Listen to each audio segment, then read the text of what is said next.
अस्सलामुअलैकुम जी, मैं हूं मारिया अली। आप देख रहे हैं मेरा चैनल। एज टेस्ट में कातिल अफनान शफकत की उम्र 18 साल से ज़्यादा निकल आई है। कातिल के बाप को इस वक्त मुसीबत पड़ी हुई है। कहीं पर पैसा नहीं चल रहा, कहीं पर पोजीशन का इस्तेमाल नहीं किया जा रहा, लोग मदद करने से इनकार कर रहे हैं। स्कूल से जी साजबाज करके कम उम्र के डॉक्यूमेंट्स भी किसी काम ना आए। हालांकि ये होना ही नहीं चाहिए था, स्कूल को ऐसा नहीं करना चाहिए था, लेकिन किया गया। कत्ल करने के बाद की गई जितनी भी कॉल्स हैं, उन्होंने सारा भांडा फोड़ दिया। किसने कब कैसे किस किस को कॉल की और फिर किसने किसको मदद के लिए भेजा। रफाकत अली 3 दिन तक जी एफआईआर दर्ज करवाने के लिए तड़पता रहा। पुलिस पैसे खाकर सोती रही और फिर अभी कुछ लोग आ गए हैं सपोर्ट करने के लिए कि 3 दिन के लिए तो बिल्कुल खामोश थे, कहानी कोई और सुनाई थी। तो प्रेशर इतना ज़्यादा पुलिस ने डाल दिया था। फिर पुलिस पैसा खा चुकी है। सीएम पंजाब ने कहा है कि जिनको सस्पेंड कर दिया गया है, जिन्होंने गलत तरीके से इस केस को ख़राब करने की कोशिश की, उसी फैमिली को डराया धमकाया गया जो विक्टिम थी, और उनको बताने की कोशिश की गई कि तुम्हारी कोई औकात नहीं है। 16 जी कैमरों की सीसीटीवी फुटेजेस डिलीट जो है वो करवाने की कोशिश की गई। अफनान का बाप आखिर इतना ताकतवर कैसा है, किस तरह से है, कौन सपोर्ट कर रहा है, क्या हुकूमती कोई एहलकार इसको सपोर्ट कर रहा है, या इसके पास इतना पैसा है कि हर चीज़ को खरीदने की कोशिश कर रहा है। आज की वीडियो में इसको बेनकाब करेंगे। वीडियो को आखिर तक जरूर देखिएगा, चैनल को सब्सक्राइब करें ताकि सारी वीडियोस आपको जो है बर वक्त मिलती रहे, बल्कि आइकन को आपने क्लिक जरूर करना है। अफनान अकेला कातिल नहीं है, इसका बाप भी पूरी तरह से शामिल है। जज साहब के एक जुमले ने पूरे केस को जो है मुकम्मल तौर पर बदल के रख दिया है। पुलिस तफ्तीश में भी ये बात साबित हो चुकी है कि अफनान की फैमिली जो है वो बाअसर है और मुसलसल झूठ बोल रही है। अदालत में जाके विक्ट्री के निशानात बना रही है, मिठाइयां तकसीम कर रही है, मिडिल फिंगर दिखा रही है। भाई मतलब आप सोचें कि कितने बेगैरत किस्म के लोग होंगे कि पूरे के पूरे दुनिया के सामने अदालत के अंदर ही हरकतें कर रहे हैं। तो जब पुलिस इनकी सुन नहीं रही थी क्योंकि पुलिस ने पैसा खाया हुआ था, तो फिर ये उनको धमकियां दे रहे थे कि जो बाकी 2-3 बच गए हैं उनको भी हम कत्ल करवा देंगे। पुलिस तफ्तीश में भी ये बात साबित हो चुकी है कि अफनान की फैमिली बहुत झूठ बोल रही है, बाअसर किस्म के लोग हैं। अफनान का जो वकील है, लड़के को बचाने के चक्कर में बाप को ही फंसा बैठा। वकील जी इतने ज़्यादा इन्होंने वकील हायर किए हुए हैं, एक से बढ़कर एक वकील हायर किया। उसके बाद हर दूसरे दिन जो है वो एक दरखास्त लेके पहुंच जाता है अदालत। वो बच्चा है, वो मासूम है। मासूमियत तो उस बच्चे के, बच्चा तो कहने को दिल भी नहीं करता, उस मक्कार लड़के के चेहरे से जो है टपक रही होती है। और मैं एक बात बता दूं कि इस मुल्क में सही को गलत कैसे साबित करना है और गलत को सही कैसे बनाना है, आप और मैं बहुत अच्छे से जानते हैं। बचपन से देख रहे हैं, हम बहुत अच्छे से चीज़ों को जानते हैं।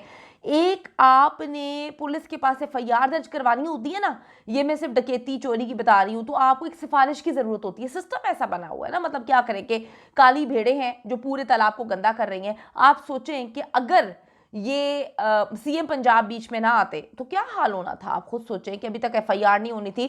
पुलिस इतना झूठ बोल रही थी, पुलिस ने झूठी कहानी सुनाई कि जी हमने मजबूर किया उनको, फैमिली को, कि जी आप इनका पोस्टमार्टम करवाएं। हालांकि फैमिली का तो वर्जन कुछ और है। फैमिली कहती है कि जी वो पोस्टमार्टम नहीं होने दे रहे थे, पोस्टमार्टम में बड़ा टाइम लगा रहे थे। यानी कि पुलिस मुसलसल पहले दिन से इस केस को खराब करने की कोशिश कर रही है, पैसा खाया हुआ है। और उसके बाद अब कुछ लोग आके कहते हैं कि जी 2 दिन बाद क्यों स्टेटमेंट चेंज किया। भाई आपके ऊपर गुजरेगी ना, जो जो कहता है कि ये गलत बोल रहे हैं, आगे कल को क्या होगा, काया पलट जाएगी, पैसे के बलबूते पर स्टेटमेंट चेंज हो जाएंगे, दियत हो जाएगी, जो भी चीज हो जाएगी। लेकिन बात यह है कि 7 बंदों का कत्ल हुआ है, इसको अंडरस्टैंड करना चाहिए। ऐसे एकदम गाड़ी हिट होके कत्ल नहीं होता, ये हादसा नहीं है। हमने भी दुनिया में जो है ना पूरी दुनिया देखी है, मुझे भी पता है कि कौन से हादसा जो होते हैं ना किस जगह पर इतनी जोर से गाड़ी हिट करने से होते हैं और कितनी जोर से नहीं होते। जानबूझकर मारे गए जो है लोगों को, कत्ल किए गए लोगों को अब हादसा बनाने की कोशिश पहले दिन से की जा रही है। अफसोस का मकाम है, अफनान का वकील लड़के को बचाने के चक्कर में इस बाप को फंसा के बैठ गया है। जज साहब ने कहा कि अगर लड़का अगर कम उम्र है तो फिर इसके बाप को पकड़ो जिसने उसको गाड़ी दी। लड़का कहता है मैं 5 साल से गाड़ी चला रहा हूँ, 5 साल से गाड़ी चला रहा है। अफनान का बाप है जो स्कूल में इसने प्रेशर डालकर अफनान की उम्र 18 से कम जो है उसकी डॉक्यूमेंट्स बनवा लिए। हालांकि A2 में है, A में जो बाकी बच्चे हैं 18 साल से ऊपर के हैं, तो ये काम कैसे हो सकता है। लेकिन पुलिस ने जी उन डॉक्यूमेंट्स को मानने से इस वक्त इनकार कर दिया है। अदालत से इजाज़त लेकर अफनान शफकत का एज टेस्ट जो है वो करवा लिया है। पुलिस ने रिपोर्ट अदालत में पेश जो है वो की है, लेकिन सोर्सेज के मुताबिक आपको बताती चलूँ कि अफनान की उम्र 18 साल से ज़्यादा आई है और उसका बाप जो है उसको मुसीबत पड़ गई है। अब कोशिशें कर रहे हैं ना वो, किसी ना किसी तरीके से बच जाएं। और पता नहीं कितना ये बड़े क्रिमिनल होंगे, दादा होंगे, दादागिरियां करते होंगे, डॉन होंगे, क्योंकि वो कहते हैं जी डिफेंस हमारा है। उसके बाप का डिफेंस है, मतलब वहां पे 2-4 जमीनें क्या खरीदनी तो कहते हैं जी डिफेंस हमारा है, हम डिफेंस में ये करते थे वो करते थे, किसी की मजाल नहीं होती थी कि हमसे कुछ पूछे। भाई बड़ी दादागिरियां हैं भाई। मैं कहती हूँ लाहौर शहर में रहते हुए आप इतनी ज़्यादा दादागिरियां दिखा रहे हो।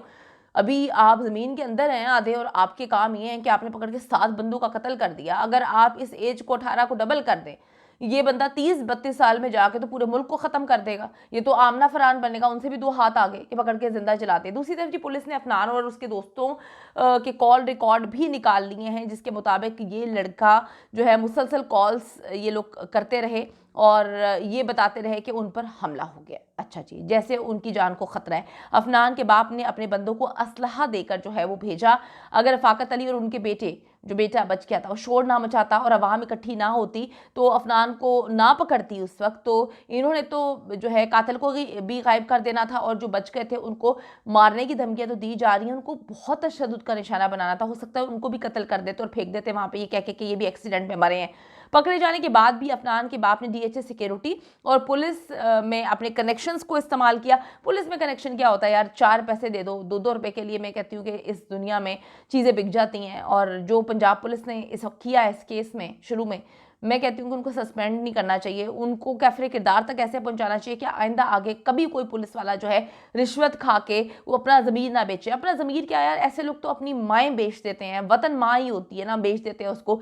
7 लोगों की लाशें सामने पड़ी हैं और उस पर भी जो है 4 पैसों के लिए सियासत खेल रहे हैं। थू है, मैं कहती हूँ लानत ऐसे लोगों पर, और ऐसे लोगों के आगे आए अल्लाह करे। मेरे तो दिल से बदुआएं निकलती हैं कि जो केस को ख़राब कर रहा है, जो गलत तरीके से इस केस को दिखाने की कोशिश कर रहा है, अल्लाह ताला उनके आगे लेकर आए, अल्लाह ताला उनको ये सब कुछ दिखाए, तो उनको एहसास हो कि जब किसी पे गुजरती है, जब कोई इंसान अपने 7 बंदों का जनाजा उठाता है, अपने 7 बंदों की लाशों को पड़े हुए देखता है, तो बंदा अंदर से टूट जाता है। खून लाशें हुई हुई थी और उनको मारने की कोशिश की जा रही थी। मैं कहती हूँ हर उस इंसान पे लानत है जो ये कहने की कोशिश, जो सपोर्ट कर रहा है, जिसने सपोर्ट किया, पुलिस ने सपोर्ट किया, इस केस को खराब करने की कोशिश की। मैं फिर कहूँगी आगे का अल्लाह बेहतर जानता है आगे क्या होगा।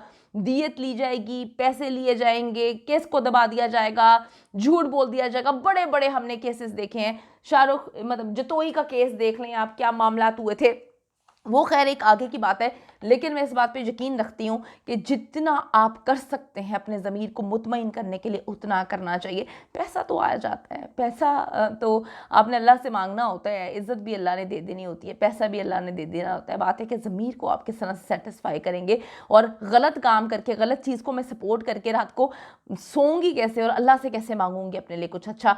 अच्छा जी, अफनान की रेसिंग और जो लड़ाई झगड़े की आदतें हैं, इसके भी करतूत बहुत जो हैं वो सामने आए हैं। इन्हीं आदतों की वजह से अक्सर डीएचए सिक्योरिटी से इनको काम पड़ता रहता था। पुलिस में इनके बहुत ऊपर तक कनेक्शन थे। पुलिस ने भी ये बताया कि अस्करी 11 से डिफेंस 7 जो है मैकडॉनल्ड्स तक 16 कैमरों की सीसीटीवी फुटेजेस में अफनान की गाड़ी को देखा गया है। ये झूठ बोलते हैं कि घर से बर्गर खाने के लिए निकले थे। इतना वो चूचा बच्चा कि वो बर्गर खाने के लिए निकला, 4 घंटों से वो बाहर था। इनके वकील भी पहले दिन से ही गलत पट्टियां पढ़ा रहे हैं। डेफिनेटली झूठों के वकील झूठे ही होते हैं ना, झूठ को सपोर्ट करने के लिए झूठा ही आएगा ना। अपने आप को बेचने के लिए लोग तैयार रहते हैं और पैसा बोली लगाया जाता है। इन सब जी फनकारियों की बजाय ये अगर रफ़ाकत अली से माफ़ी मांगकर सुलह की कोशिश करते, जो कि नहीं हो सकती थी ना, पहले की बात बता रही हूँ, जब इन्होंने कहा कि हादसा था तो शायद मामला अलग होते। लेकिन जब ये केस खुला और पता चला कि कत्ल है, तो डेफिनेटली बात बहुत आगे बढ़ चुकी थी। अफनान के बाप को अपनी दौलत और ताल्लुकात का गरूर इस वक्त लेके बैठ गया है और अपने इकलौते बेटे को डबो दिया है। खैर, ऐसे गंदे लोगों की तो पैदाइश ही गंदी होती है, गलाजत की पैदावार होती है, जिनको लगता है कि हमारे पास जो है वो पैसा आ गया है। जो जद्दी पुश्ती पैसे वाले होते हैं, उनके टोर टेशन अलग होते हैं, उनकी अपब्रिंगिंग अलग होती है। ये जो नए नए आते हैं ठेकेदार बन के, अपने आप को समझते हैं कि हमने पूरे पाकिस्तान को खरीद लिया, तो इनको अंजाम तक पहुंचाना हमारा और आपका काम है। चीफ जस्टिस ऑफ पाकिस्तान से अपील करती हूँ, इस केस का खुद नोटिस लीजिए, इस दरिंदे को कैफे किरदार तक पहुंचाएं, मिसाल कायम करें। इस वक्त जी 18 साल से कम उम्र जितने भी लोग हैं जिनके पास लाइसेंस नहीं है, उनकी एज ही मेरे ख्याल में मतलब 18 से कम है तो आपका लाइसेंस बन ही नहीं सकता, उनको गिरफ्तार किया जा रहा है, एफआईआर दर्ज की जा रही है, उनका चालान नहीं काटा जा रहा। ये एक सबक है, इस सोसाइटी के लिए होना चाहिए। इनको डंडा दो जब तक, तब तक ये काम ही नहीं करते हैं। अब जी वालिदैन को समझना चाहिए कि आप जो अपने गंदे अंडे पैदा करके बाहर फेंक देते हैं ना पैसे के बलबूते पे, अब उनको कैफरे किरदार तक पहुंचाने के लिए आवाम जो है ना वो सामने आ चुकी है। कैफरे किरदार तक पहुंचाए सीएम पंजाब का मैं सबसे पहले शुक्रिया अदा करूंगी कि सर आपने बहुत अच्छा काम किया, आप खुद आए, आपने नोटिस लिया, आपने प्रेस कॉन्फ्रेंस की। एक और इल्तिजा है कि इन दरिंदे को कैफरे किरदार तक जब तक नहीं पहुंच जाते, आप प्लीज इसको फॉलो अप इसका करते रहें, क्योंकि पावरफुल लोग हैं और दबाने की कोशिश कर रहे हैं। और आपको इस पुलिस का, पंजाब पुलिस का निजाम तो बहुत अच्छे से पता है कि डंडे से चलती है और ये डंडा आपके पास है इस वक्त।